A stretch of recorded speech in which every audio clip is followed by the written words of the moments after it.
இந்த தொப்பை வருவதற்கான காரணங்கள், அதுவும் முக்கியமாக ஒரு 40 வயதிற்கு மேலே பெண்கள் நிறைய பேருக்கு இந்த பிரச்சனை இருக்குங்க.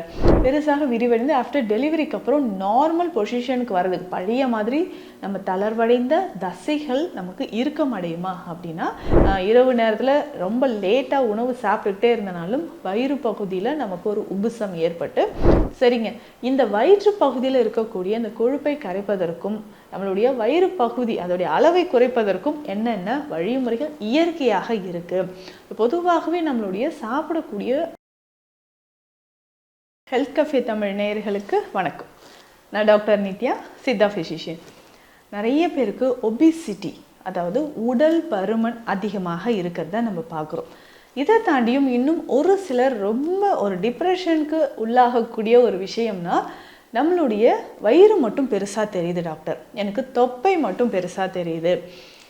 இந்த வயிறு மட்டும், இந்த சென்ட்ரல் ஒபிசிட்டி அப்படின்னு சொல்கிற ஒரு கண்டிஷன், இந்த தொப்பை வருவதற்கான காரணங்கள், அதுவும் முக்கியமாக ஒரு 40 வயதிற்கு மேலே பெண்கள் நிறைய பேருக்கு இந்த பிரச்சனை இருக்குங்க. ஆஃப்டர் டெலிவரிக்கு அப்புறம் டாக்டர், என்னால் என்னுடைய வயிறு பகுதியை கண்ட்ரோல் பண்ணவே முடியல, தசைகள் எல்லாமே லூஸ் ஆகிடுச்சு டாக்டர், பார்த்திங்கன்னா எனக்கு தொங்குற மாதிரி இருக்குது.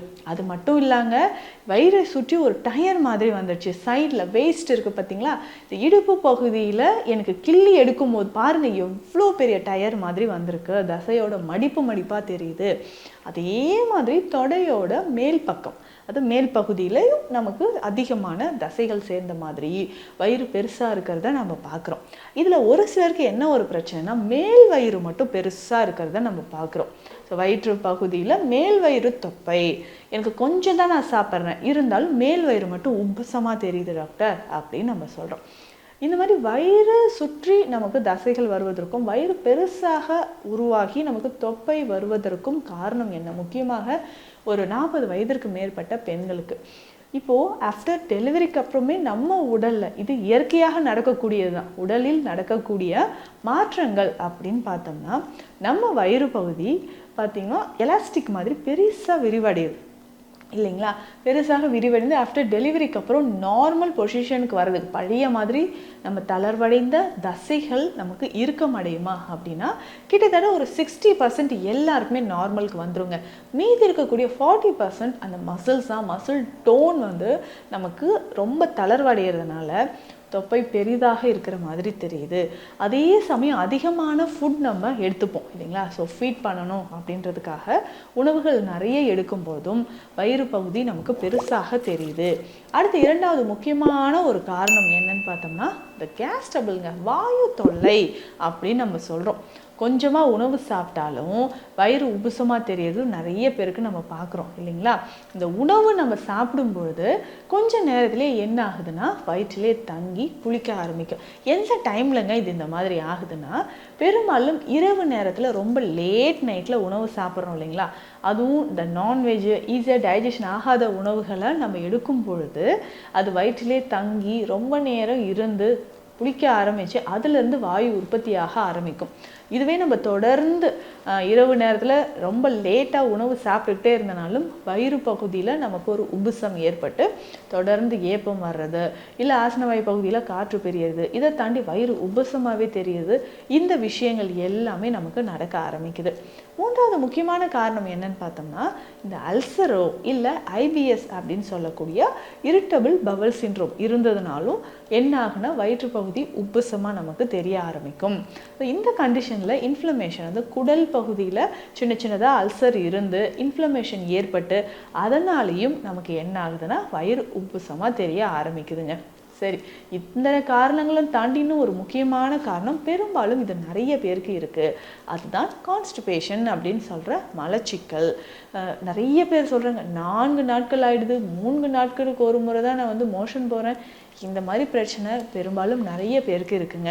இப்படி இருக்கும்போது என்ன ஆகுனா, வயிற்றுலேயே அந்த மலம் தங்க ஆரம்பிச்சிடுது. அடுத்து நம்ம உணவு எடுக்க எடுக்க என்ன ஆகுனா, இதுவும் சரியாக டைஜஷன் ஆகாமல் நமக்கு வாயுவாக உற்பத்தியாகி தொப்பை உருவாக ஆரம்பிச்சிடுது. அடுத்து முக்கியமான ஒரு காரணம், நம்ம அதிகமாக உணவு எடுத்துக்கிறது தான். பெரும்பாலும் தொப்பை இருந்தாலே நம்ம என்ன நினைக்கிறோம், நல்லா சாப்பிடுவாங்க போல இருக்கே, நிறைய ஒரு பெரிய ஃபுட்டியாக இருப்பாங்க போல இருக்கேன்னு நினைக்கிறோம். அப்படி கிடையாது. இதுவும் ஒரு காரணம் தான். ஸோ நிறைய ஃபேட் கண்டென்ட் இருக்கக்கூடிய உணவுகள் நிறைய சாப்பிட்றது, கொழுப்புச்சத்து நிறைந்த உணவுகளை நம்ம உணவு எடுத்துக்கிறது, இது எல்லாமே பார்த்தோம்னா நம்ம உடலில் தேவையில்லாத கழிவுகள் வயிற்று பகுதியில் சேர ஆரம்பித்து தொப்பையாக உருவாகுது. சரிங்க, இந்த வயிற்று பகுதியில் இருக்கக்கூடிய அந்த கொழுப்பை கரைப்பதற்கும் நம்மளுடைய வயிறு பகுதி அதோடைய அளவை குறைப்பதற்கும் என்னென்ன வழிமுறைகள் இயற்கையாக இருக்குது. பொதுவாகவே நம்மளுடைய சாப்பிடக்கூடிய உணவு அளவு, அதனுடைய நேரம், டைம், இதையும் நம்ம கரெக்ட் பண்ணணுங்க. டைம் அப்படின்னு சொல்லும்போது கட்டாயம் காலை உணவு ஒரு 8-8:30 மணி அந்த டைம்லலாம் முடிச்சிடணும். காலை உணவே நிறைய பேர் 12 o'clock வரைக்கும் சாப்பிடுவாங்க. இதனால தான் அதுக்கப்புறம் நம்ம எடுக்கக்கூடிய உணவு, குறிப்பாக பெண்களுக்கு அதுக்கப்புறம் எடுக்கக்கூடிய உணவு வயிற்றில் தங்கி நமக்கு வாயு பிரச்சனையை உண்டாக்குது. அதே மாதிரி தான் கட்டாயம் இரவு நேர உணவும் இரவு மேக்சிமம் 7 o'clock 7 மணி, சரிங்களா? இந்த நேரத்திலேயே இரவு உணவை கட்டாயம் நம்ம முடிச்சிடணும். அப்படி இருக்கும்போது மட்டும்தான் உங்களுக்கு வயிறு சம்பந்தப்பட்ட பிரச்சனைகள் வராமல் இருக்கும், தொப்பை குறைய ஆரம்பிக்கும். தவறாமல் காலை மாலை 2 வேளையும் நம்ம என்ன பண்ணோம், கொஞ்சம் கொஞ்சமாக உடற்பயிற்சி செய்யணும். அந்த உடற்பயிற்சி அப்படின்னு சொல்லும்போது சில வகையான யோக பயிற்சிகள் பெண்களுக்கு ரொம்ப சிறந்தது. இதில் பார்த்தோம்னா திரிகோணாசனம் ரொம்ப சிறந்ததுங்க. வயிறு பகுதி அதாவது வெயிஸ்டில் இருக்கக்கூடிய நம்ம அதிகமான தசைகளை குறைக்கக்கூடியது. இது ரொம்ப ரொம்ப முக்கியமாக தினம்தோறுமே நம்ம செஞ்சுட்டு வரலாம். அதுக்கப்புறம் புஜங்காசனம் ரொம்ப சிறந்த, வயிறு பகுதியில் இருக்கக்கூடிய அதிகமான தசைகளை குறைப்பதற்கு புஜங்காசனம் தினம்தோறும் நம்ம செஞ்சுட்டு வரலாங்க. இதை தாண்டி நிறைய பேருக்கு ஒரு ஸ்வீட் கிரேவிங்ஸ் இருந்துக்கிட்டே இருக்கும். நல்லா ஸ்வீட் நிறைய சாப்பிட்ணும், காலையில் எழுந்துச்சுனே சுகர் நிறைய போட்டு காஃபி டீ எல்லாம் குடிக்கிற ஹேபிட் நிறைய பேருக்கு இருக்கும். ஸோ இதை சரி செய்கிறதுக்கும் நம்ம என்ன பண்ணலாம், ஸ்வீட்ஸ் அதிகமாக சாப்பிடாதீங்க. ஸோ அதை குறைச்சிட்டு நல்ல துவர்ப்பாக இருக்கக்கூடிய பொருட்களை நம்ம எடுத்துகிட்டு வரணும். இதில் தான் பேசிக்காக நம்ம சொல்கிறது, இரவு நேரத்தில் தூங்கும்போது வெந்நீரில் திரிஃபலா சூரணம் சித்த மருத்துவத்தில் இருக்கு இல்லைங்களா, இதை நம்ம பயன்படுத்திட்டு வரலாம். அதே மாதிரி தான் தேவையில்லாத இந்த கொழுப்பு கரைவதற்கு லவங்கப்பட்டை இருக்குது பாருங்கள், இந்த டீயை நம்ம ரெகுலராக குடிச்சிட்டு வரலாம். இந்த டீயை எப்படிங்க குடிக்கலாம்னா, துளசி பொடி இருக்குது பார்த்தீங்களா, துளசி பொடி ஒரு 100 கிராம் எடுத்துக்கணும், லவங்கப்பட்டை பொடியும் 100 கிராம் எடுத்துக்கணுங்க. இதனோட சீரகம் 50 கிராம், சோம்பு 50 கிராம் எடுத்துக்கணும், சிற்றரத்தை 20 கிராம். இது எல்லாமே பொடியாக எடுத்து ஒன்றாக கலந்துட்டு டெய்லி காலையில் நம்ம என்ன பண்ண போகிறோம்னா, ஒரு ஸ்பூன் அளவு எடுத்து போட்டு 3 கிளாஸ் தண்ணீர் நல்லா பாயில் பண்ணிடணும். அதுக்கப்புறம் இதில் கொஞ்சம் லெமன் ஜூஸ், ஒரு 5-6 துளிகள் லெமன் ஜூஸ் ஆட் பண்ணி காலையில் நம்ம குடிச்சிட்டே வரணும். குடிச்சிட்டு நல்லா கொஞ்சம் நேரம் ஒர்க் அவுட்ஸ் பண்ணுறது தான் ரொம்ப ரொம்ப முக்கியம். இந்த மாதிரி செஞ்சுக்கிட்டே வரும்பொழுது வயிறு பகுதியில் இருக்கக்கூடிய அந்த தேவையில்லாத கொழுப்புகள் நமக்கு கரைய ஆரம்பிக்கும். இதனோட முக்கியமாக நடைப்பயிற்சி ரொம்ப முக்கியங்க. ஸோ தினந்தோறும் ஒரு 20 நிமிடங்களாவது நீங்கள் நடைப்பயிற்சி செஞ்சுக்கிட்டே வாங்களேன். உங்கள் உடலில் இருக்கக்கூடிய கொழுப்பு, தேவையில்லாத கொழுப்பு நமக்கு கரைய ஆரம்பிச்சிடும்.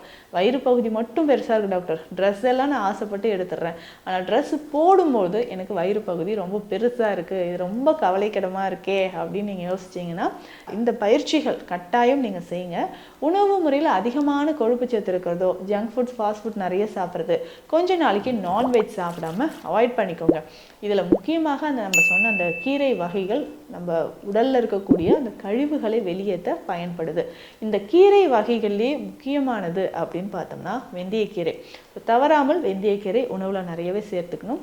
சோம்பு கீரையை பற்றி நிறைய பேருக்கு தெரியல, ஆனால் இது நம்ம உடலில் இருக்கக்கூடிய ஃபேட், தேவையில்லாத அந்த கொழுப்பை கரைத்து வெளியேற்றுவதற்கு சோம்பு கீரை உங்களுக்கு பயன்படுதுங்க.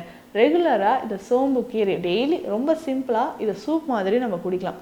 2 கைப்பிடி அளவு சோம்பு கீரை எடுத்து தண்ணீரில் போட்டு நல்லா பாயில் பண்ணணும். இது கூட கொஞ்சம் மிளகு, சீரகம், இஞ்சி போட்டு பாயில் பண்ணிவிட்டு ஃபில்ட்ரு பண்ணி குடிச்சிட்டே வாங்களேன்.